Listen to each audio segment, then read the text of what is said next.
UFC 327 is upon us this Saturday. Yuri Prohaska will be taking on Carlos Ulberg in an absolute banger of a card. This whole card is stacked top to bottom. We're going to be making our predictions and going over every fight, starting from the early prelims, going into the main card. Starting with the first fight of the card, Charles Radke versus Francisco Prado. Now, I actually think this is going to be a pretty easy fight to call. I think Charles Radke should have this. Francisco Prado, I'm not going to lie, I didn't even know who this guy was. And I didn't know who he was because he's quite literally winless in the UFC, has yet to have a single dub, and has basically fought a bunch of nobodies. Charles Radke, although the guys that he's beating are nobodies, the guys that he's losing to are pretty damn good. He has fought Mike Malott and Carlos Prates, both losing, both lost both of those fights, which is not great. But those are high-level fighters. He actually does have a couple wins in the UFC, so I'm going to just keep it simple. I'm going Charles Radke. He's more experienced. And yeah, I think it should be pretty easy. All right, we move on to the next fight up the card. Kelvin Gastelum versus Vicente Luque. Now, this right here, Apex main event if I've ever seen one. I think Kelvin Gastelum should have this pretty easy, in my opinion. Vicente Luque, back in the day, man, he had some nasty, brutal finishes. But I just think that Vicente Luque is not the same fighter that he used to be. And this is at middleweight. Kelvin Gastelum, although he's not a huge middleweight, I think that this is clearly his division where he belongs. And even for a fat middleweight, he's pretty fast. He's pretty fast. He's pretty crafty, and he beats lower level guys. He might lose to a Joe Pyfer here and there. He might lose to guys who are kind of high up there in the division. But Vicente Luque is not that guy, especially not at this stage in his career. Vicente Luque is old, man. He's a bit washed. I think Kelvin Gastelum should have this pretty easily.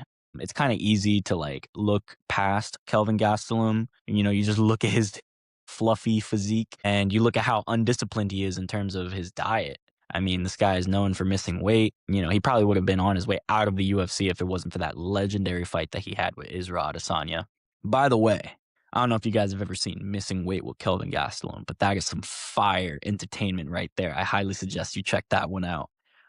And yeah, that was during his fight that was for his fight with D-Rod. And yeah, he missed weight. He was kind of bullying D-Rod around. But D-Rod is good, man. D-Rod would definitely beat Vicente Luque. So yeah, this one's pretty much a lock. I got Kelvin Gastelum. I got him by, he'll probably get himself a decision.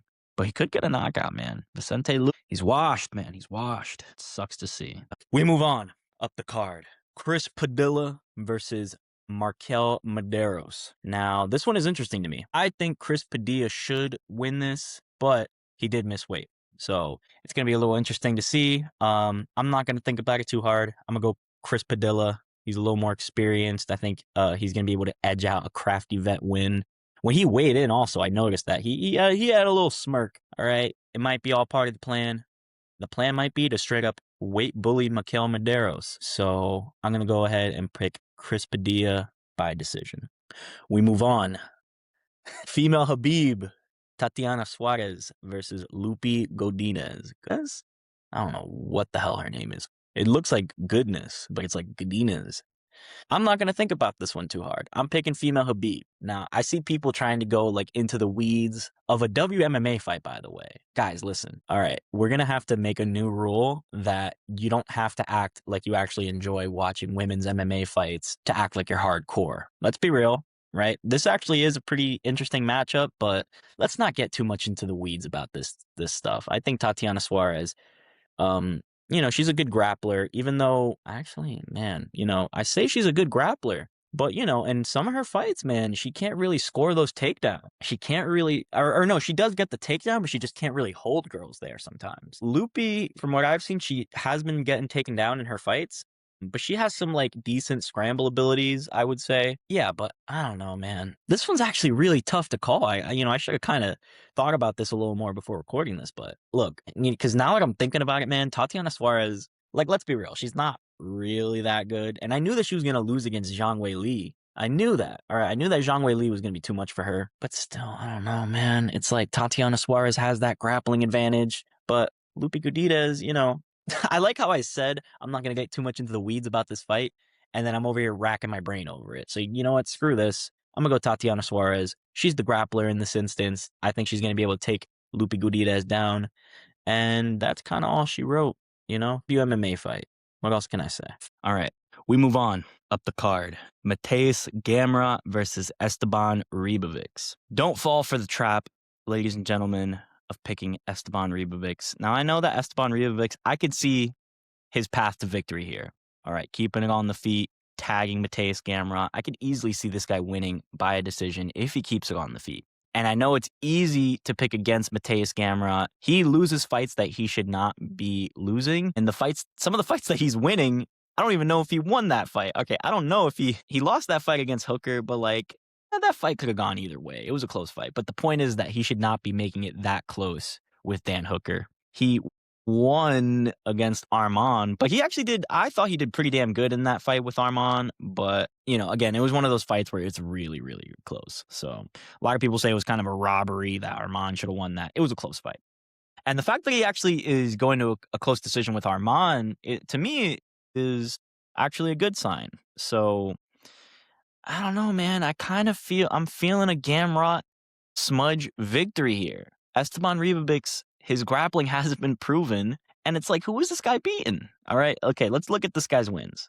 All right, he's beaten Terrence McKinney, and I don't know why we're all of a sudden, Terrence McKinney can get some wins, but I don't know why we're acting like beating Terrence McKinney is this, like, huge deal, because it's not. I mean, he goes out there, and he tries to finish you in the first round. He leaves himself opened. You know what I mean? It's like, that to me, whatever. It's not the most impressive win for me. To me, that's a good win, but it's also like not blowing my socks off the water. I don't even know what the hell that I just said. I don't know what that means, but whatever. Gamrot, man, sometimes he looks a little sketchy in his fights. He gets dropped. He had a fight with RDA as well. That was also just like way, way too close than it had any business being. But I also think people are being too hard on this guy beat by Charles Oliveira. Like going from Charles Oliveira to unranked Esteban Ribovics it's such a massive step down, it's not even funny. But then again, he did beat Ludovic Klein, and I don't necessarily think that Ludovic Klein is that great. Like, Ludovic Klein pretty much has zero grappling. But he is a pretty good striker. But, Mateus was able to hold him down, but he had like pretty much zero grappling. Esteban Ribovics probably has, he probably has a decent little bag of tools up in there. So, but yeah, man, although I could see how Esteban Ribovics is winning this. Overall, I'm going with Gamrot to stink it up, man. I just think it's a massive step down in competition. I don't think that Ribovics has beaten that many good guys. But then again, who is Gamrot beating now that I think about it? I don't know, man. I'm just not going to think about it too hard. I'm picking Gamrot. You're going to see a real theme with this card tonight.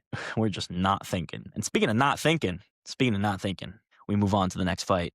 Kevin Holland versus Randy Brown. So, I see a lot of people picking Randy Brown in this fight. And I understand the hesitation to pick Kevin Holland in a situation like this. The guy just doesn't show up sometimes. When he shows up, he shows up. When he doesn't, he doesn't. He looks like crap sometimes. In his last fight against D-Rod, he got battered. He got beat up. He looked kind of amateur on the feet. I do think that Holland's striking is pretty decent, but I just think in the latter half of his career, his output has gone down.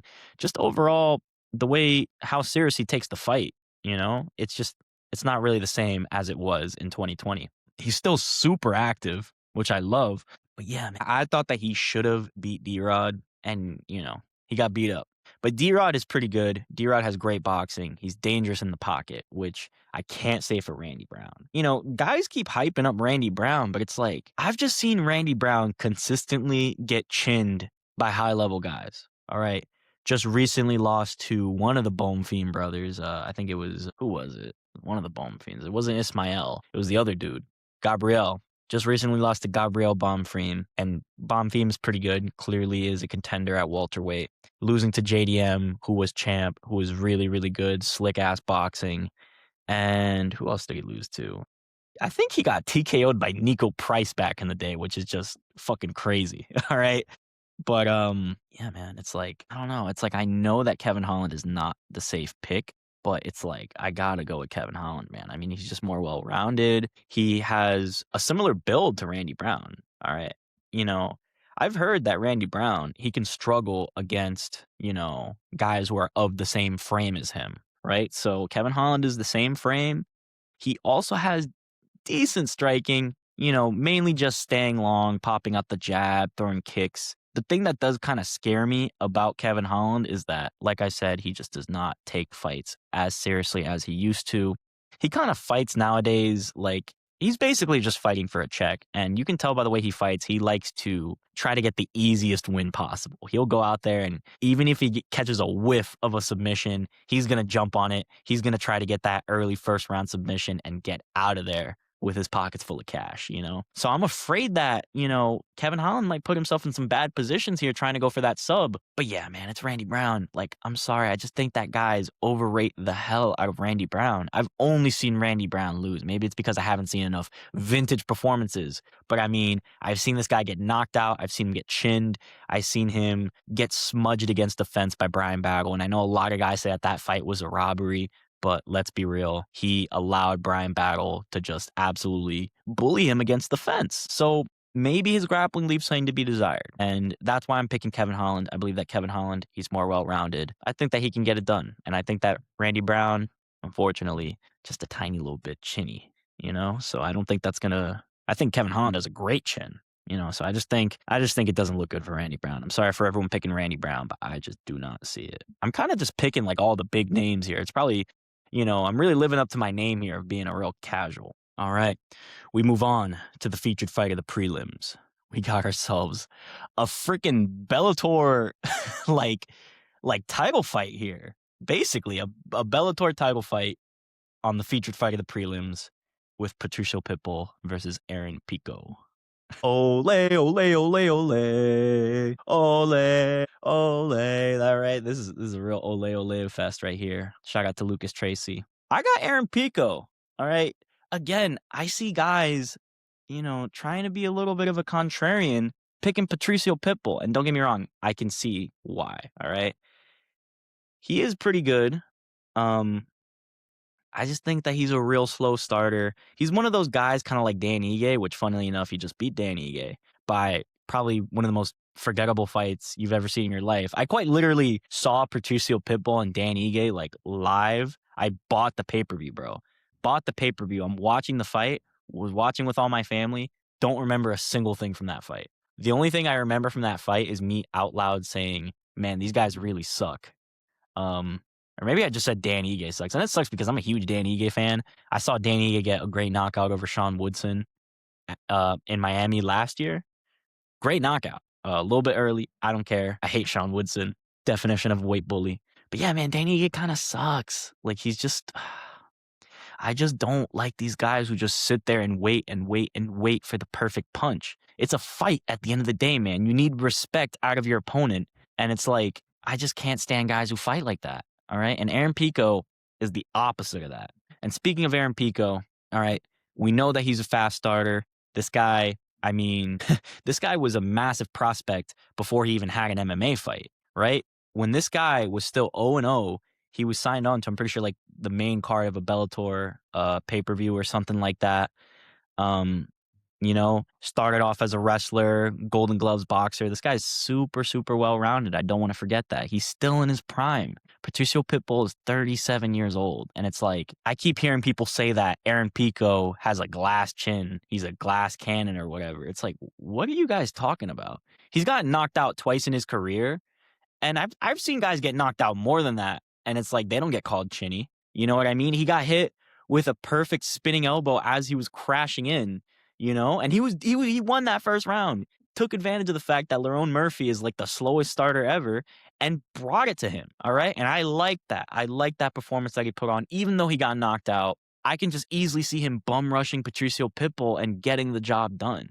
All right. I don't know where this idea that like Pitbull can like craft it up and like, he's more experienced and he's tougher. And I will say that he is a tough dude. All right. We haven't seen him get completely flatlined like we did Aaron Pico. And he was a former double champ. That is why, honestly, to me, even though people are making fun of this matchup, I think this is a really interesting matchup.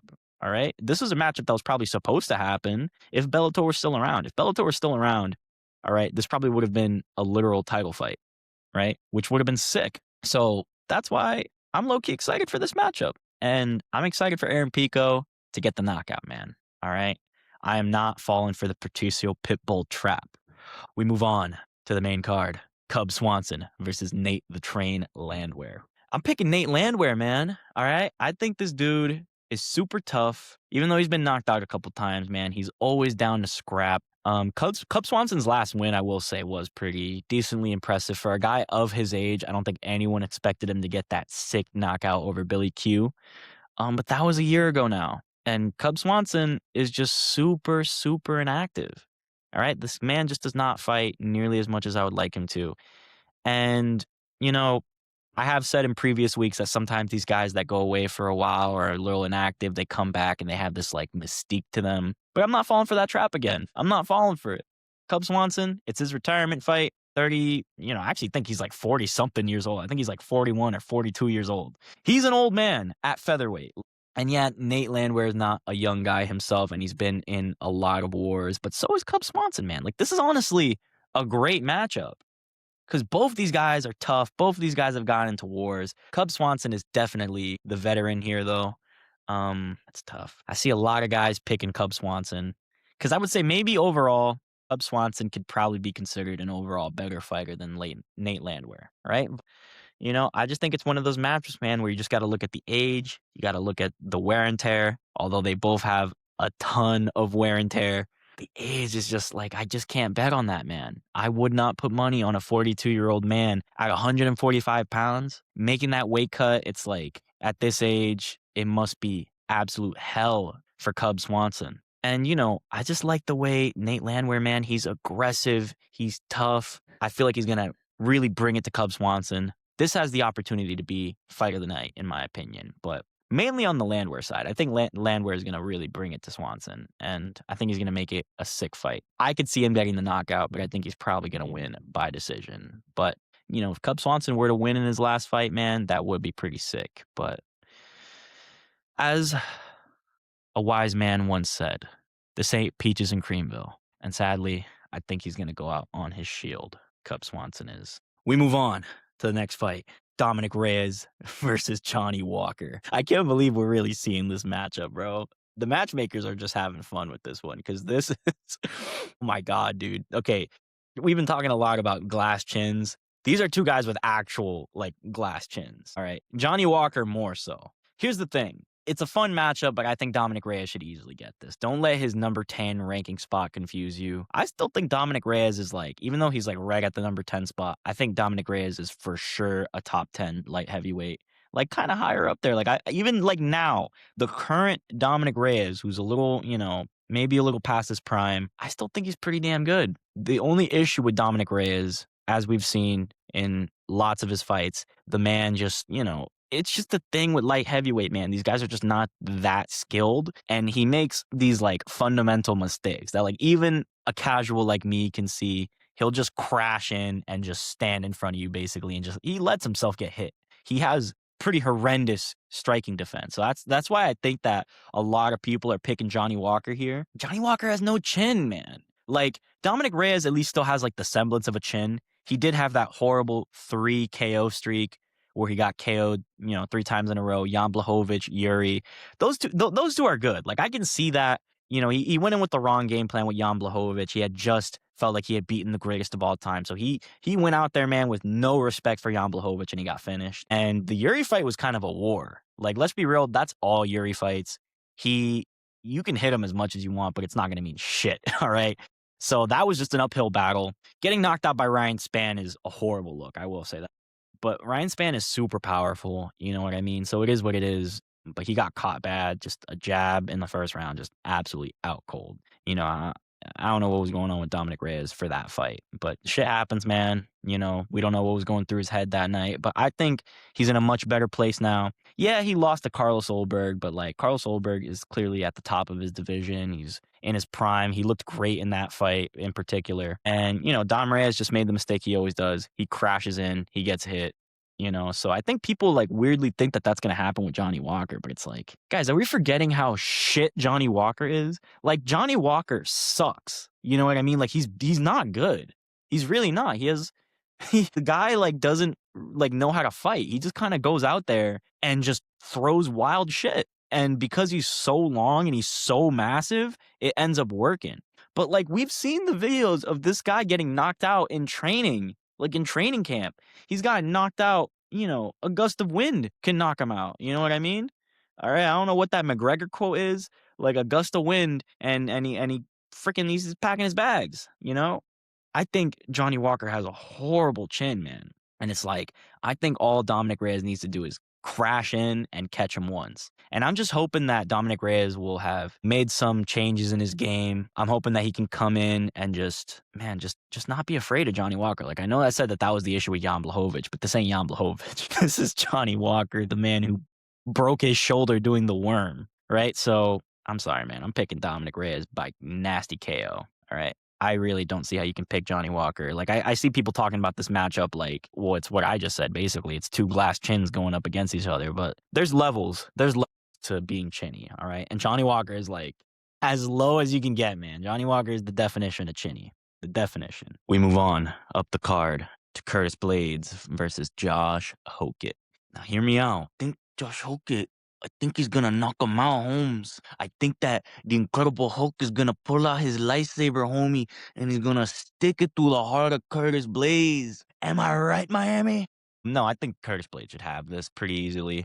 Um, I think that Curtis Blades is actually somewhat of an underrated wrestler. I'm pretty sure that's actually his base, even though he doesn't necessarily always use it. He definitely has that bag of tricks. If you're not gonna knock out Curtis Blades, if you don't have that kind of power, then he's going to bring you to a close decision and he's probably going to win. I definitely don't think that Hokett has that kind of power, but I guess we'll just have to see. I can easily see this fight going in the direction of Blades where he's just defending and stuffing every takedown and keeping it on the feet. I think on the feet, even though Blades is a little ploddy plodster, he doesn't have horrible striking and he took Riz Van Kuniev to a close decision, and I think that Riz Van Kuniev, is he's a good wrestler, good striker. That guy's actually pretty decent. And it was a close fight. Yeah. But taking that guy to a close fight to me is a good sign for Curtis Blades because I feel like Josh Hokett might just be a worse version of Riz Van Kuniev, and he's smaller as well. So yeah, man, I just don't see this looking good for Josh Hokett. Although I do appreciate his antics all week. I know some may find it cringe, but I like it, man. It brings a little life into the press conferences. It gives you an actual reason to tune in instead of hearing the same reporters asking the same questions and all the fighters going, I guess we'll see Saturday night over and over again, spamming the Max Holloway Classic. And then you get Dana White asking for the question to get repeated 4 or 5 times. So yeah, press conferences nowadays just suck. There's no reason to watch them anymore. But Josh Hokett, doing his his gimmick, it was fun. I mean, yeah, it's a little cringe, and he's definitely opening himself up to a lot of embarrassment if he ends up losing. But that's the game that he plays, man. And I can just appreciate someone being entertaining. It's an entertainment sport first and foremost, and I'm sick of all these fighters taking themselves so friggin' seriously.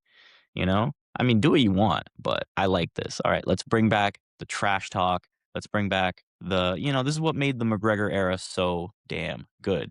Let's bring it back, people.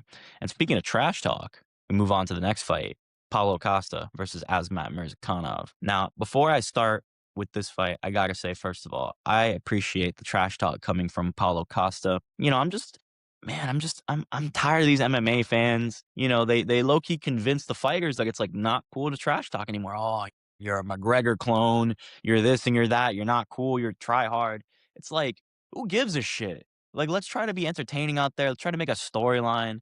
Like, I hate to compare it to pro wrestling, but like, we got to have a storyline here. For what reason am I going to watch two nobodies? I'm not saying these are two nobodies, but like, I'm not just gonna watch a fight of two people that I don't know. You gotta give me something. You gotta give me something to hook me. But yeah, Paulo, funny as hell during the press conference. Again, press conference was awesome.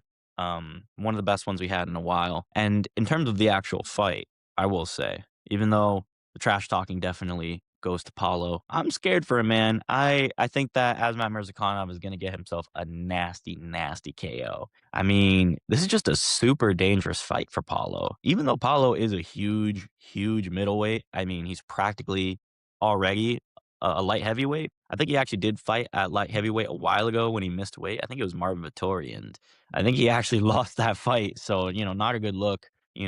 Paulo will lose to, he'll lose every once in a while. He lost to Strickland, had no answers for Strickland. And Azamat, I hear people saying that like Azamat's going to get exposed, that he's trash. Anything can happen, but like, dude, I feel like you're so far off. Like, Paulo Costa, his best weapon is that body kick, and he did beat Roman Kopylov, which was somewhat impressive. I don't think that Roman Kopylov is all that great, but I did kinda think that Roman Kopylov, I thought he had a good chance of winning that fight. So I was shocked, and I was happy for Paulo Costa that he won that fight, but I couldn't help but notice that he was just kinda spamming the body kick the whole fight, and Roman Kopylov was just kinda letting him doing it. You know, he was just standing right at that range to just get kicked in the body over and over and over and over and over again, and that's pretty much what lost him the fight. And it was, again, kind of a tit for tat-ish fight, so nothing impressive. I don't even remember the last time Paulo Costa got a finish, probably before his title challenge, definitely. Like, he just has not been the same fighter since Izzy stole his soul and humped him in front of millions. And yeah, man, I'm just picking Azamat. Like, it's just hard to pick against him. He's undefeated, and he's just this he's the density maxer. He's a short, stocky little man. He's like just this little spring, like this little wound up ball of muscle and peptides and steroids and fat and whatever the hell else he's made of. And, he's just very explosive. He's always on the balls of his feet, just looking for that big shot. I actually really like that style, very energy dependent, but he hasn't shown to gas out yet. So I'm excited for this fight. It's a dangerous fight for Paulo. Again, I don't know why he took this fight. I don't really know what this does for his career at this point. But then again, it's like, what is he going to do at middleweight? He did just beat a hot prospect. Not that hot, but he did beat a decent prospect. But yeah, man, Azmat's going to get that KO. And it's going to be gnarly. All right, we move on to the main event of the evening. Yuri Prohaska versus Kos Black Jag Olberg. I got Yuri by KO. I got Yuri by KO for multiple reasons. Carlos Olberg actually surprisingly has a couple of knockouts in the UFC, but you wouldn't really think it. I don't know how I just kind of forgot about all these guys. What I really remember is him going to a split with Jan Blachowicz, and it's like, here's the thing. It's like, Jan Blachowicz is pretty much washed at this point. Jan Blachowicz at one point was a scary, scary man. But I think at the time when he fought, when Carlos Solberg fought Jan Blachowicz, I think that Jan was out of his prime. He was already out of the game for a while at this point. And from what I remember, they were just kind of, that was a low output fight, man. That was a low output fight. And then obviously he goes out in his next fight, he knocks out Dominic Reyes, which again, to me is like, it's not that impressive. Like, Yuri knocked out Dominic Reyes when he was still in his prime and fucking sent him to the shadow realm. Like, he didn't just catch him with a 1-2 as he was crashing in. He had a war with Dominic Reyes and he fucking knocked him out brutally with a spinning elbow, literally knocked him out cold. And that's what Yuri does. All right. Like, Carlos Oberg can throw as many of his zesty little low kicks as he wants. He can try to invest in the body. He can, it doesn't matter. It doesn't matter. Yuri has proven time and time again that he will get beat up, he will get battered, and he'll still come back. Like, the only way to really beat Yuri is to literally separate him from his consciousness. And that's why the only man to beat Yuri in the UFC is Alex Pereira. We know that Alex Pereira has different power. First fight, in my opinion, was a little bit of an early stoppage. But he was probably on his way to get finished anyways. That second fight, man, I mean, that was the fight where I think we all realized that Alex Pereira is just different, man, that he has the potential to be one of the greatest fighters of all time. So losing to Alex Pereira, it's not the biggest deal in the world. Losing to Kennedy Nzechukwu, on the other hand, I get it. It was a debut fight. He looked, kind of scrawny and skinny in that fight. Carlos Olberg did. But losing to Kennedy Nzechukwu, like, dude, Yuri Prohaska would literally fucking kill Kennedy Nzechukwu. He would send him to space. All right. So, yeah, man, it's just, you just also look at Yuri's fights, you look at the guys that he's fought, fighting the best of the best for years, was in Ryzen for a whole bunch of years before that. He did lose to King Mo, which is crazy. But hey, shit happens, man. I think Yuri, he's an absolute wild dog, man. If you were a betting man, honestly, I think the safest bet you can make in this card is for this fight right here to not go to the distance. If it does end up going to the distance, I will be shocked, because I don't think Yuri has ever even seen the scorecards. Like, 6 wins in the UFC, and I'm pretty sure they're all knockouts. And then his losses are also knockouts. Like, he's never seen a decision. Never seen a decision. And that's just, and even though Carlos Oberg can get some knockouts, it's like, I just feel like he's more of a guy that's just, He's more of these kind of beakers and test tubes kind of guy. All right, it's something about these city kickboxing guys, man. They all have different styles, but like, how can I possibly pick a man who is probably being molested by his teammates at city kickboxing? All right, but real talk though, what is going on at city kickboxing? All right, all I have to say is poor Kai Kara France. All right, I wouldn't want to be the small little flyweight in a room with Dan Hooker, Isbra Adesanya, and Carlos Olberg, right? We got we got the dog mender, we got a male stripper, and we got whatever the hell Dan Hooker is. Hell no. But anyways, yeah, man, I got Yuri by KO. Carlos Olberg, I feel like, yeah, he could probably fight a smart fight if he fights a perfect fight. And, question is, does he have the power to knock out Yuri? And it's like, I'm not so sure. He can definitely hurt Yuri. Can he knock him out, man? I don't think so. We've never seen Yuri get knocked out unless it's from like Poeton power. Does Carlos Olberg have that Poeton power? I don't think he does. And it's like, if he is going to win, man, I feel like he's going to win by decision. And, he's going to do what he does, leg kick, couple jabs, somewhat low output, pick his shots. All right. But I think we all know deep down how this fight's going to go. Carlos Olberg can invest in the leg kicks, invest in the body, do whatever he wants to do. It ain't going to matter. You can chip away at him as much as you like, but Yuri will eventually get mad. He will see red, and he will get the knockout. All right. I'm calling it. This is what is written. This is what will happen. Next week, we got a pretty average Apex fight card. I will be making my predictions as well as my reaction video after this card. It's going to be pretty fun, so be there. All right.